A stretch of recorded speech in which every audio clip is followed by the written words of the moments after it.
ready for my dad joke? I'm Yeah, sure you've let's go heard with this it. one. All So, right, let's hear it. polar bear walked into a bar. And he asked the bartender, "I'll take a rum and a Coke." Bartender looks at him and said, "What's with the pause?" Polar bear looks at him astonished and says, "Well, sir, I was born with them."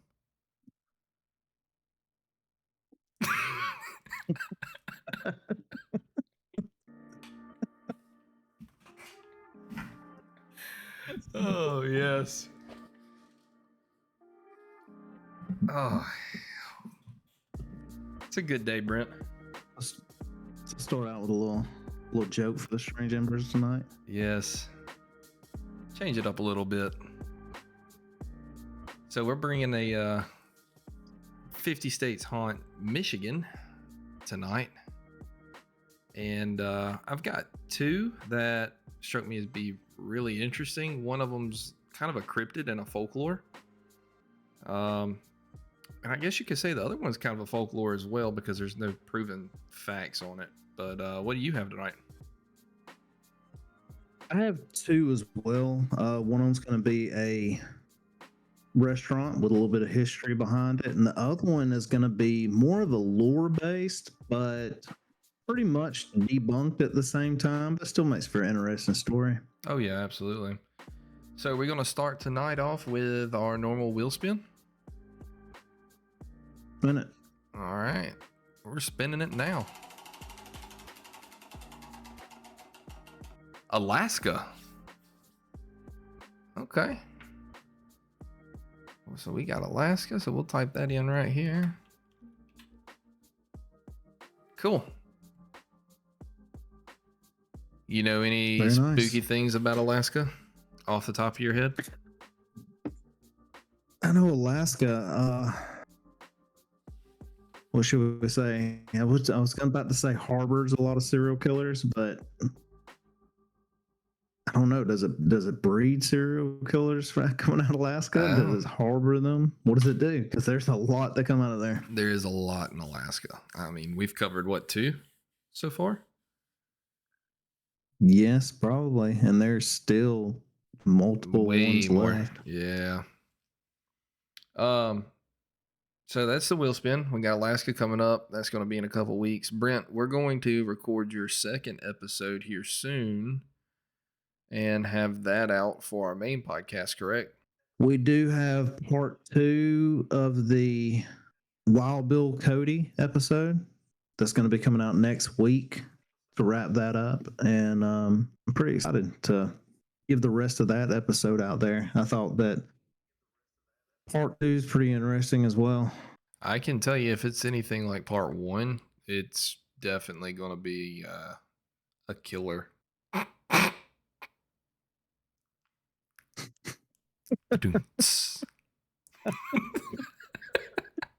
How many are you going for tonight? I don't know. I'm not trying to be punny, but it's just happening. All right, let's jump into this. You want to start us off or you want me to go? No, you go ahead, man. I am going to start with my lore-based one. The Paulding Light. That's what it's called. And I hope I'm pronouncing that correctly. So this particular phenomenon, we'll say, happens in northern Michigan. It's a little remote spot off of US Highway 45 on Robbins Road.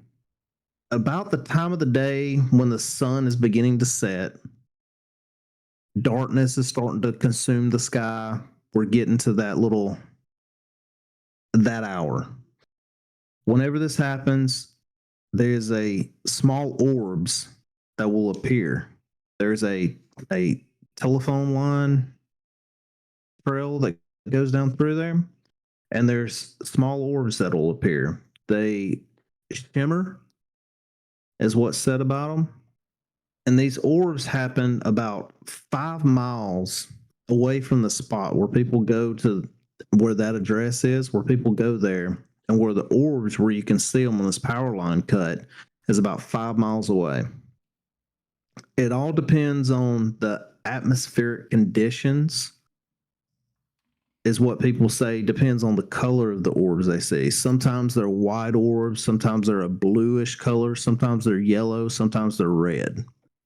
I just put those pictures up for our audience to see those, that little, the power line where you can stand and see those lights, the blue light itself, or orb, what you called it. So where these appear at, the light itself never appears to be any further away. It never appears to be any closer. It's just there. And they will randomly appear and disappear throughout the evening, throughout the night. As sun up comes, the orbs disappear, they say. And if the one picture I think you put up there, it looks like it's kind of daylight in that one particular picture, but you can still see the light. To me, it looked like it was more of a daylight time. Let's see if I can get that picture pulled back up. All right, so we've got this one here. So that's the power line cut. Right. And that one's, it's kind of getting dusky. Yeah, that's that time of the day they speak about. That's that right in between, right as it's starting to get dark. Yep. And same thing you can see there. You can see where the sun's going down. Yep. So one of the lures of this particular spot is the locals there say that the ghost is the ghost of a railroad brakeman that was killed in a train disaster. The only thing about this lure is there's no record of there being a train there. It's just a power line cut. There's no record of a rail system running through there, of any kind of train of any sort. So where this lure came from, no idea. I didn't see any of that. I couldn't find anything about that. I just saw that was part of the lure of it. And this one can pretty much be quickly debunked at the same time. It's just a interesting phenomenon more than anything that you can see. Right. MTU, Michigan Tech University, they came out at one point in time and did a study. They brought cameras, they brought light meters, they brought high-powered telescopes. What they say that the lights are is distant car headlights, and the atmospheric conditions that are there create a mirage. So they said that the shimmering effect of this mirage is a autokinetic effect. It's kind of like when you're on a hot summer day. If you get it right there where the road kind of goes over a little hill and you can see that the heat waves, look like the heat's moving the air. That's that effect, and that's what they say is causing this. That basically the light is having a mirage reflection off of something, and it has that effect and brings it out. But the locals there, it's still all good, great fun. People go there all the time to see the light because it is always there. It always shows up different times throughout the night. And they make a lot of money off of it too. There's locals there that they have their souvenirs and gifts of it. My question would be, if it's not a consistent all the time, you got cars that drive every day, every night, throughout all periods of the night. Why is it not showing up when every headlight comes by? Is it only specific headlights like HIDs or LEDs or? I don't know. I think that's part of it appears and disappears at different times, because the study that was done by MTU, they said whenever they did this, they had told people, come out there, bring your telescope out there with you. When you see these lights, look, you can see cars in the distance. You can see the tail lights of these cars. You can see there's things there. So apparently, when there's no cars coming by, the lights don't exist. But I guess my other question would be, the heat waves are not going to stay there all night. I mean, your temperatures drop on average in most states about 10 to 15 degrees at night. So Well, I don't think the shimmering effect of it, I don't think that is always there. That is something that is there sometimes, but not always. Okay, I see what you're saying. I got you. Because it said that you could see this even in a cold Michigan evening, that you could still see the light, but it doesn't speak of not necessarily the lights always having the shimmering effect the entire time. I got you. So that was my first one. There's not a whole lot to that. I thought it was very, very neat, because if anybody's up that way, apparently you can see this at any time, even though it's been debunked per se. I think it's still been neat to see. I think it would be pretty cool, especially if you're into taking pictures and things like that. I think that would be pretty interesting for sure. Exactly. The first one I'm going to go into is kind of along the same line. It is, but it isn't. It is a folklore and a cryptid. I'd lean more towards the cryptid side of things. But what I'm going to be talking about is the Michigan Dogman. I don't know if you've ever heard of it, Brent. I'm sure you have. I have not. Oh, really? No, I have not. So I'll give a little backstory of it in terms of what it is. The originating legend of the Dogman came from the late 18th century, early 19th century, where the Dogman was spotted in 1887 by a group of lumberjacks who were working at a logging camp in Michigan's Wexford County. That's pretty much when that first started. When he was sighted, it's said that every 10 years you can see him. Only every 10 years. So just for a limited amount of time? Every 10 years on the dot, the Dogman shows. From what a lot of people say. Is this when he shows this for what, a night?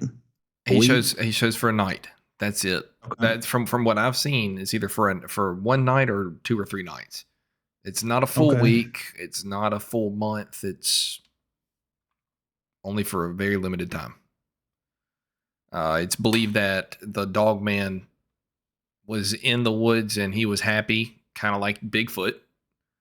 And whenever people started disturbing him, he goes into hiding and only shows up when somebody's at the right place at the right time. So now I'll kind of get into a little bit of my notes here on him. Obviously, Dogman, kind of, you get an idea. He's half dog, half man. He's got a human's figure, stands on his back 2 feet primarily. When he's running, he will run on all 4s. He has a head the size of a wolf, but he stands roughly 7 to 7.5 foot tall. So he's got a little height on him. He's got a little height on him. And if wolves, usually, even if they're on their hind legs, they're not going to get that tall. Witnesses say that the creature is somewhere between, like I said before, somewhere between 7.5 foot tall. But what's odd about this versus, I guess, no, it's kind of similar to Bigfoot because he has glowing eyes. See, Bigfoot has red glowing eyes from what witnesses say. The Dogman has 1 blue glowing eye and 1 yellow glowing eye. And they say that his silhouette resembles that of a human because it's at nighttime and all you can see is just his humanly figure. But when you call out to him, like, hey, who are you or whatnot, he lets out a howl that is raspier and deeper than any wolf that you could ever imagine. Really? Yes. So obviously it's a cryptid.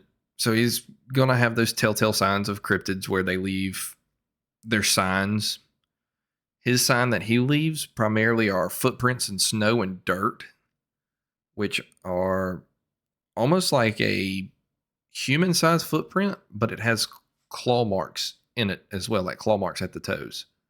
If the dog man's near a tree, if he's, let's just say he's looking at you and me, and he's peeking behind a tree, there will be claw marks in that tree or any object that he is touching. The locals in Michigan, Every time he shows up, that appears. yes, Every time somebody says that they see the Correct. dog man, that there are, yeah. They also say if you get close enough to him, within 50 to 100 feet, he has a very foul and stale stench, which is a So same thing as Bigfoot. Correct. But he smells like rotting meat and mothballs. Mothballs? Mothballs.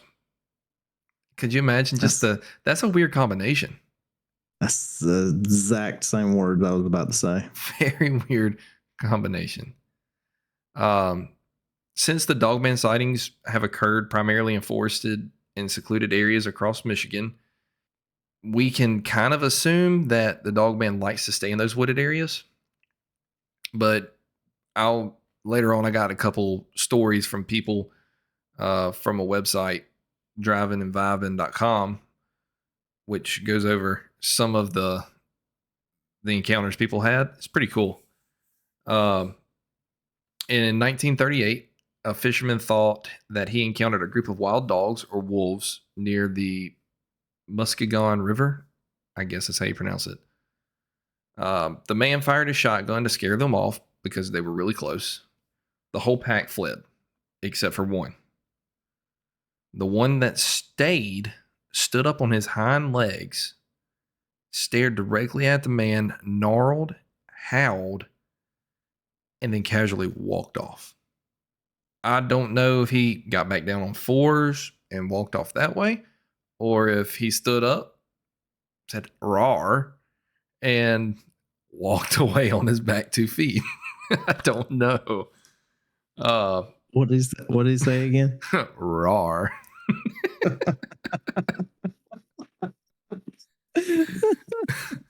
Oh yes.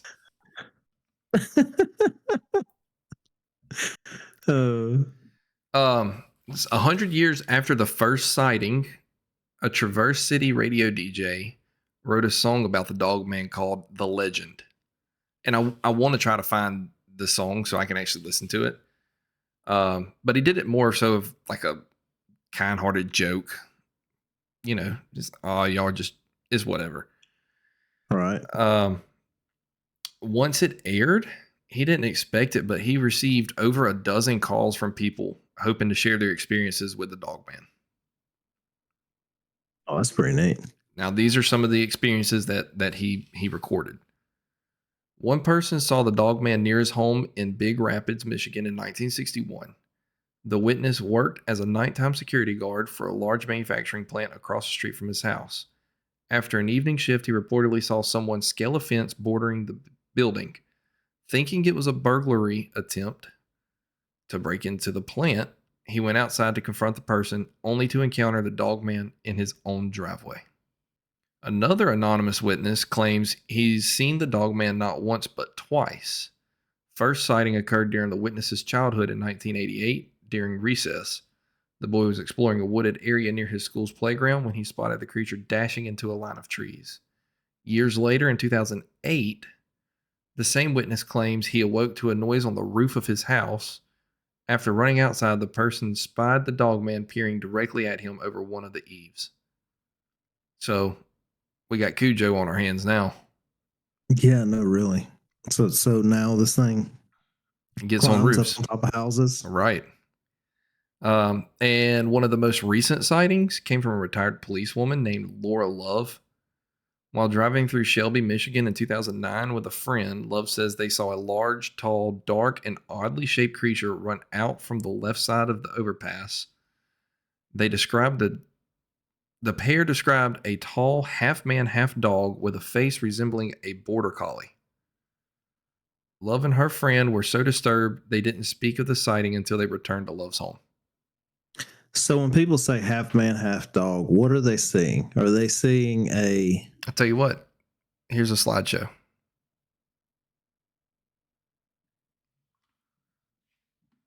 So are they seeing a humanoid figure? Are they seeing a? Are they saying half man, half dog because it's standing upright on hind legs? Are they saying that Look at it's that. half? There we go. That looks like a Sasquatch. That's interesting. Mm-hmm. That looks like that would be out of a. So this particular picture, this one's probably the realest picture. You talking about the sketch? Yeah. But that one right there, that one's interesting. that picture right there is the one that. So there's I'm gonna turn this off. There's also some game cameras that I couldn't get the images to download, but people have on game cameras this thing just darting right in front of the camera on two legs. Just I wish I could find a picture, but it, for some reason, wouldn't download any of them. That would be neat. For the people that's not watching this on YouTube and listening, he put up 3 pictures. Two of them look like photographs. One of them looks kind of like the classic Bigfoot photograph that was taken. I can't remember his name. It's the famous photograph, and I can't think of the guy's name right now. I took the picture, but it looks like that kind of famous Bigfoot picture. Right. The second one looks a lot like a game camera picture. It's just clear enough you can see what it is, but it's not like you're looking at a 4K image. But it almost looks as if it is a movie prop. Almost. It really does almost. And then the last picture was just a sketch. I don't know. I thought it was pretty interesting. Obviously, I find cryptids really, really cool and intriguing. And there's tons of witnesses and encounters with the dog man, but those are the ones that really kind of piqued my interest there. Out more than the other ones. Yep. But that's all I got on mine. So if you want to move on to your more spooky versus folklore one. Yes, sir. So the next one I have is called the Whitney Restaurant. So this is in Detroit. This particular restaurant is located on Woodard Avenue. It is the former mansion home of David Whitney Jr. He was they said that his family was one of the most wealthiest families in Michigan at the time. The restaurant is said to have disembodied voices that can be heard, poltergeist type of hauntings. Stuff moves, stuff gets broken. We're going to go into a couple of stories, but I want to tell you a little bit of the history of this building. The address for it is on Woodard Avenue. It sits on the corner of that and Canfield Street. This mansion, whenever David built this mansion at that point in time, it cost him $400,000 to build it. That would be equivalent to about, if he was building it today, it would have been about $9.5 million home. Good gracious. And I've got the old picture showing right now on the slideshow. And perfect. The new one just showed up now of the Whitney restaurant. That thing is gorgeous. It would be a beautiful place to go visit. And that's obviously a picture of David, the owner of the place there. Yep. Okay, cool. It said that he wanted a home to reflect the family's wealth, and it was his wife's forever home is what she wanted it to be. Okay. So like we said, the house would have been worth about $9.5 million if it would have been built today. But that being said, at that point in time, they were one of the wealthiest families in Michigan. He was worth about $15 million at that point in time. Back then. What's that equate to today? That would equate to about $557.7 million. Wow. So he was worth a little over $500 million in today's money. That's crazy. He made his money through, he was a lumber baron, and he made his money in the lumber industry at the time. Yep. As most people back then, if you were wealthy, that's what you did a lot of times. Right. And so, but that wasn't all he did. That's where he made his money. But after he made his money there, he didn't want it to just be just in that. So then he started, he invested in banking. He got into banking, real estate, even steamships was another venture of his. Really? Yeah. It's a big jump. This particular house was built in the late 1800s. So that being said, it was 22,000 square feet. That's a big house in today's world. That's a big house today. So, think of what that house probably looked like in the late 1800s. That's borderline, that is mansion size. That is mansion. 52 rooms, 10 bathrooms, 218 windows, and 20 fireplaces are in this home. 20 fireplaces. My man wanted to stay warm. So here's a little fun fact for you. Yeah. So this house had electricity in it, and he had one of his good friends actually ran the electricity in the home for him. Would you like to take a guess who the good friend was that ran the electricity in the house? Is it somebody that we know already? Possibly. You might have heard of him once or twice. Maybe. I don't know. I'm drawing a blank right now. Thomas Edison. No way. Yeah. He said Thomas Edison was one of his friends. He ran the electricity in the home for him. Wow. Mr. Lightbulb himself. That's right. So David's first wife, her name was Flora. She was very excited about the house that was being built. Like I said, she was wanting this to be their family's forever home. Sure. Or at least her and David's, when the kids move out. Absolutely. She passed away in 1882 before the construction of the home was even started. Oh, man.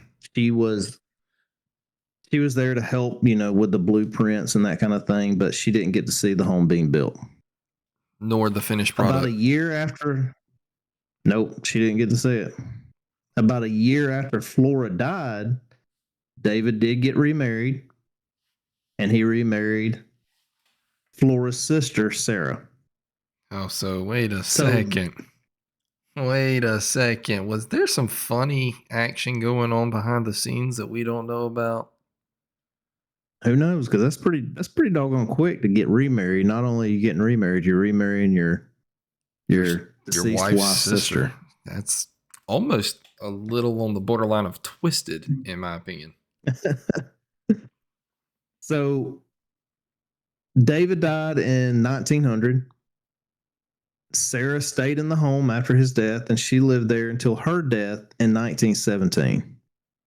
After she died in 1917, the home was vacant except for a caretaker that did stay there until 1932.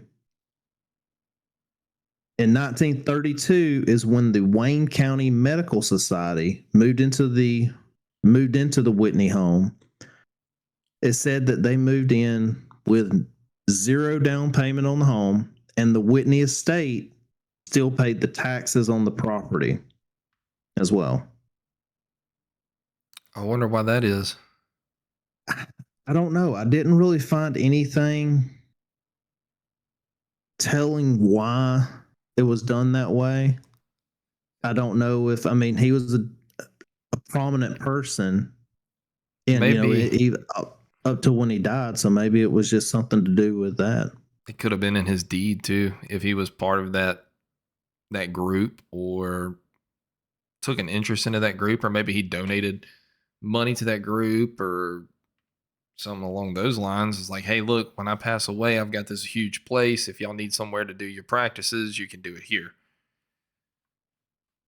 Maybe so. I don't know. I mean, that somebody has to be in charge of that estate at that point in time. I didn't see who was in charge of it. It's just the Whitney estate. It's just odd that the estate would still pay for it instead of the people that are moving into the home. Right. Well, when they moved into the home, at that point, that's the Wayne County Medical Society. The reason for them moving into the home at that point in time was it became a hospice center for tuberculosis patients.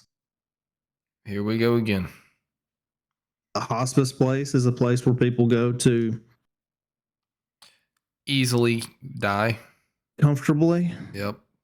Right. So, with that being said, tuberculosis, that's something we went over before. At that point in time, it caused a lot of deaths. So, when they were using the house for a tuberculosis center, there was obviously a lot of deaths that happened in the house to go along with that. So, that kind of gives it that more of a ghost place and a spooky feel, also. Right. They stayed in the house until 1956. That's when the Wayne County Medical Society moved out. From 1956 to 1986, then the home was turned into nurses' offices and some other random offices. I didn't see particularly who was there, but it became offices then. In 1986, that's when the restaurant, the offices moved out. It became a restaurant at that point in time and remained a restaurant till the present day. It did switch hands again in, I think it was 2007, and it still remained a restaurant after swapped hands then. The restaurant claims to be the most haunted restaurant in the U.S. So that's just a touch of the history of the Whitney. Now we'll get into a couple of the stories for there. Ooh. So they say that Flora, after she died, she never got to experience the home while living, and that she was jealous of her sister being able to enjoy the home that she didn't get to enjoy. So they think that Flora haunts the home, and people have claimed to have seen Flora, and she's usually seen on the third floor restroom crying. Now, David and Flora's daughter, her name was Grace. She happened to have been in Europe when David died, so they never got to have proper goodbyes.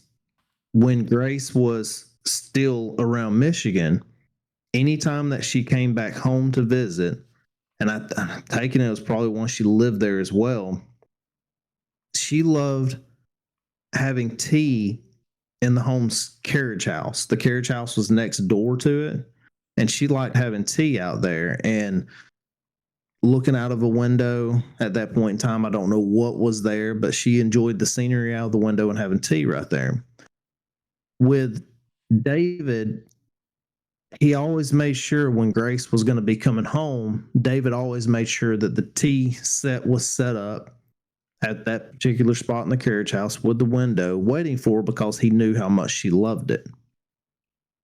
So when she was in Europe at the time of his death, they didn't get to say proper goodbyes. And they think that David still wants this tea set up for Grace, even in his death. The carriage house, they say, is kind of dilapidated now. But even in the state that the carriage house is in, there's a tea set still set up, dust on it, still sitting at a table at that window. Mm.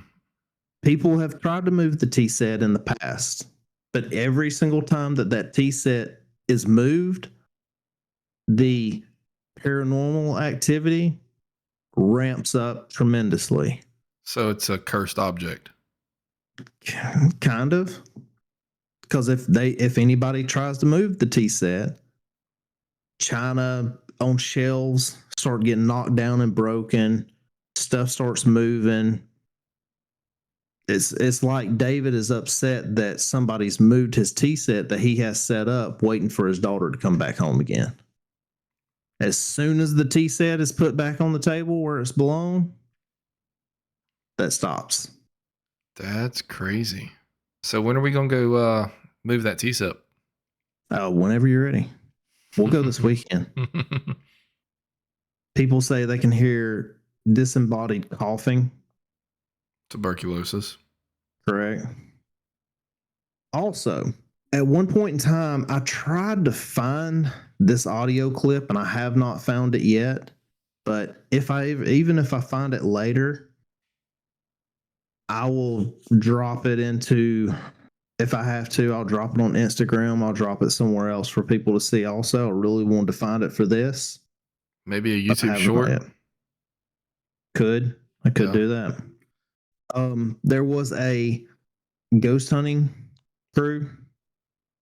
They were doing an investigation there, and when they were, one of the girls in this investigation, she was in one of the rooms, and she said the atmosphere became very thick, very charged, feeling very thick, and she said out loud vocally, "I'm getting something right here," and explained what she felt.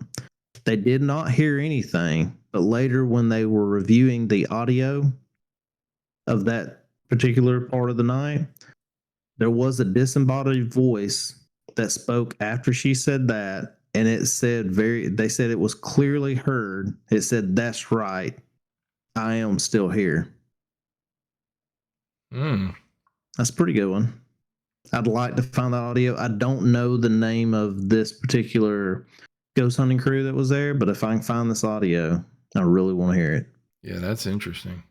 There was also, same crew, there was also another time in this investigation where one of the other females that was in this investigation was downstairs when she heard a loud knock on the wall next to her. And she asked again, "If you're still here, knock on the wall again." There was another knock on the wall. And when they listened to the audio part of that one back, when the second knock came, after she asked for another one, the second knock came, and it came with someone saying hi as well. Huh. Now, is this with like some form of spirit box or? I don't think it's a spirit box, just audio recording. Just Okay. audio so recording. Just like and an AM playback. FM type recorder. Correct. Just a plain audio recorder. Hit record while you're speaking. And if then when anybody you play it hasn't been back, you ghost can hunting hear it. before, right. Do you ask a question and just sit in the silence for a little bit before you ask your next question? What you got to finish this thing up with? I have another interesting one.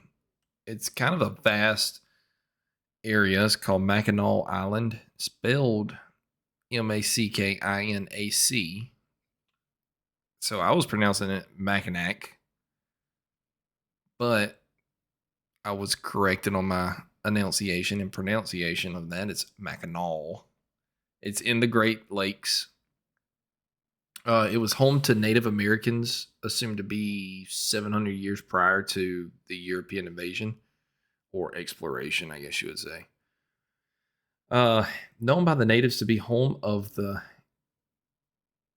God, I'm gonna butcher this, Gitche Manitau. All right, so it's Gitche space Manitou. I'm not even gonna try it. Yeah.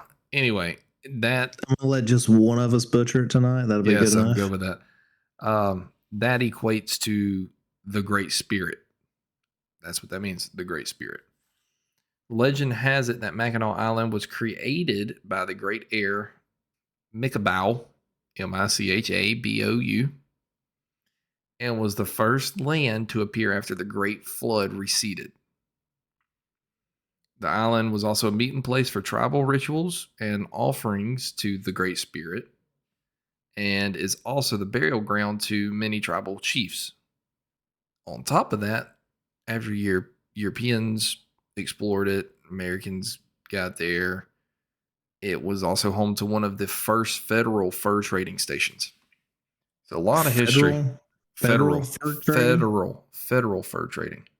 Okay. In the War of 1812, the British captured the fort in the siege of Fort Mackinac, which was the first battle of the conflict. Obviously, this is when the Americans didn't know that there was any battle going on. They didn't know that there was a declared war, so they were kind of caught off guard. So they lost the invasion. When the British won the war, they built a new fort on the high ground behind Fort Mackinac. The fort's name was Fort George. In 1814, there would be another battle on the north side of the island. The Americans' second in command, Major Andrew Holmes, was killed during the war, and they lost the battle. Once the British won the battles, the fur trade station became the Americans. Oh, no, I'm sorry. It became the British fur trade stations. Through the Treaty of Ghent of 1815, is that how you pronounce that? Ghent? I'm assuming the Treaty of Ghent of 18. I'll go with it. Yeah, of 1815. The British returned the island and surrounding mainland to the U.S., where the United States would reoccupy Fort Mackinac. They also took it into their own hands to rename Fort George to Fort Holmes after Major Holmes' death during the battle. The island has been home to many fights and wars, including the Civil War. After the Civil War, the island became a tourist destination for anyone around the Great Lakes. And now, yes, I just looked it up. That is how you pronounce it. Oh, it is? Okay. Yeah. The whole island's quoted to be haunted. It's a huge island. In fact, I'll get, let's do this. Just so you can see the pictures here. This is today's island. So you can see how large the place is. That is the Arch Rock. That's one of the first pictures that was taken with the Arch Rock in the 1800s. And this is an image of what we're about to talk about, which is my main topic of the island. But we're going to go back on a little bit more history before we get to the good part. There's a lighthouse there that's haunted. There's a Grand Hotel there that's haunted. Back in the 17 and 1800s, much like Salem, they had a lot of witch trials on the island. They named the one lagoon, which was the last picture you saw, the Drowning Pool. It's never been fully verified that this is legitimate or not. So this is kind of where the folklore comes into play. But several women who worked as prostitutes on the island were accused of witchcraft. And the story has it that it was 7 different women were all prostitutes. And to prove to the town that the women were witches or not, they would do the first thing that any rational mind would do, and that's tie bricks to their feet and throw them in the water to see if they sunk. Now, as you know and I know, if they did not sink and they floated up, then they were classified as being witches. Where if they did float up, what they would do is they'd go get them and they'd burn them at the stake. Unfortunately for all 7 women. So that being said, at that point in time, if anybody ever accused you of being a witch, You just go ahead and start making peace with your family, because either way, you're about to die. Yep. Whether you're going to drown and go out with a good name, or you're going to float up and get burned, either way, you're going to die. Yep.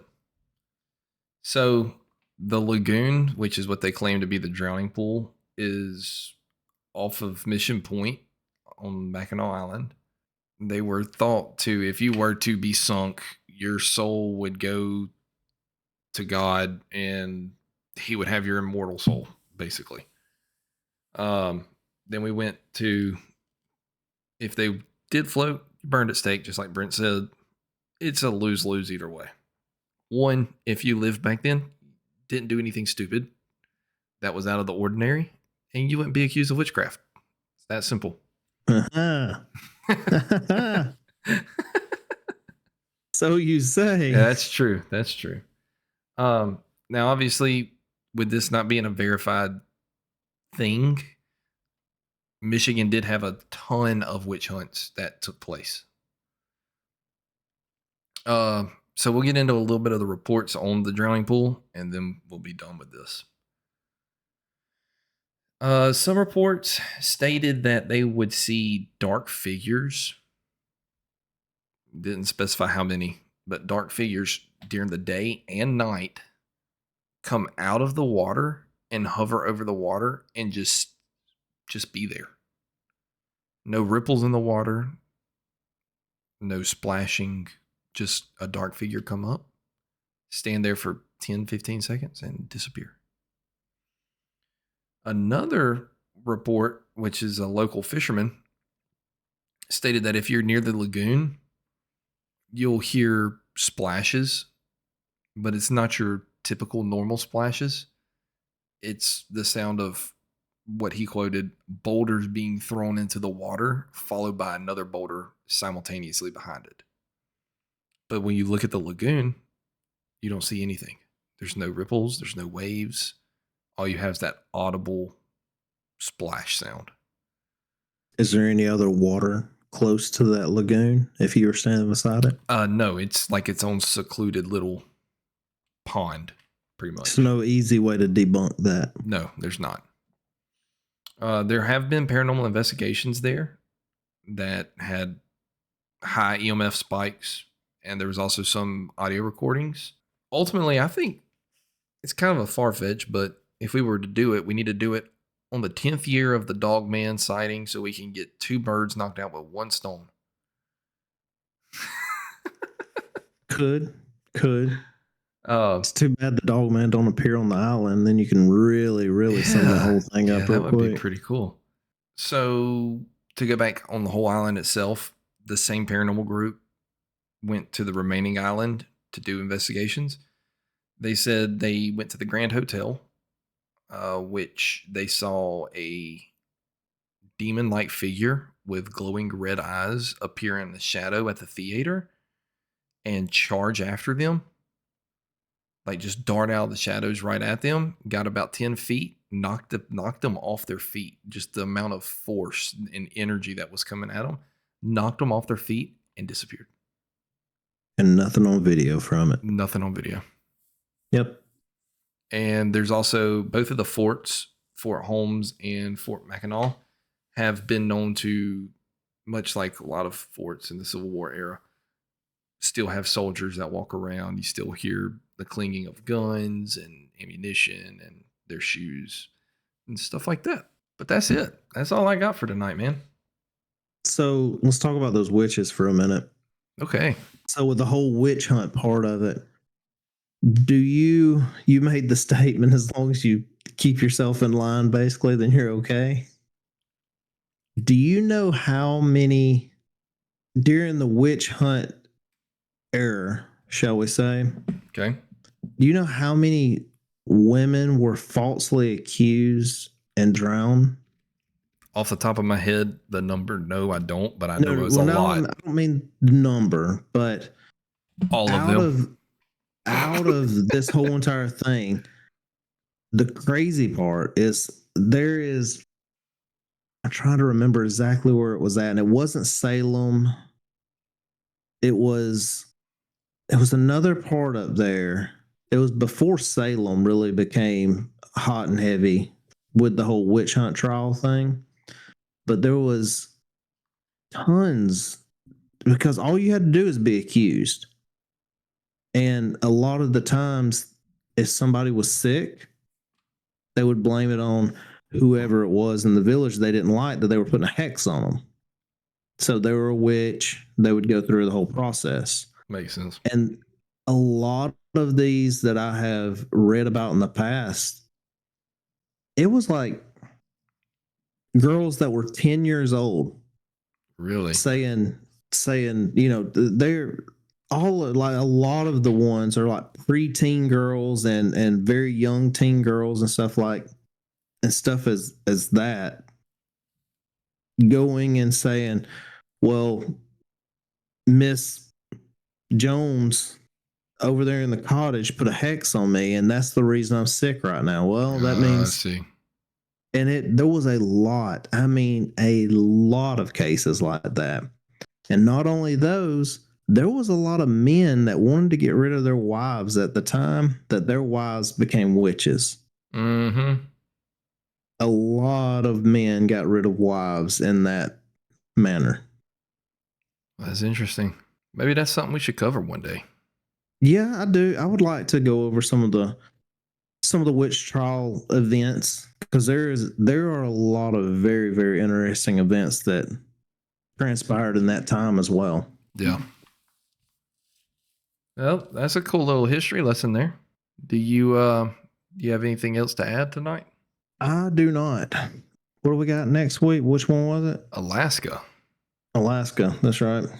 I don't really know of the ghost stories of Alaska, so it's going to be kind of an interesting one to look into and see what I can find up that way as well. Yeah, I agree, Brent. I think it's going to be interesting. I'm enjoying all these 50 state haunts so that we can, one, you can learn a little bit more on the folklore, plus you can find some extra places to go to where you can go have some fun. Exactly, because the whole ghost hunt, even if you're not a ghost hunt person, the history of these places that you go to research is just incredible to me. I agree. Well, with that being said, everyone, well, thanks for tuning in to Strange Embers.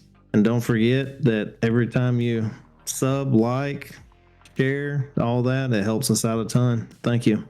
We'll see you in Alaska.